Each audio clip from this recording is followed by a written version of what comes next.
நண்பர்களே, காசாவில் ஆயிரக்கணக்கான குழந்தைகள், பெண்கள், மூப்பர்கள் இஸ்ரேலின் குண்டுவீச்சால் உயிரிழந்தார்கள்.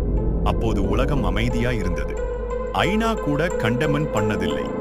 அது ஒரு நாட்டின் செல்ஃப் டிஃபென்ஸ் அப்படின்னு சொன்னாங்க. ஆனா இப்போ ஈரான் ஒரு பதிலடி கொடுத்தா அதே உலகம் கதற ஆரம்பிச்சிருக்கு. வார் கிரைம், டெரரிசம், டெஸ்டாபிலைசம் ஆகிய வார்த்தைகள் இப்போ வருது. நியாயமா இது? இரட்டை தரநிலை இல்லாம இருக்கணும் நம்மளுடைய உலகம்.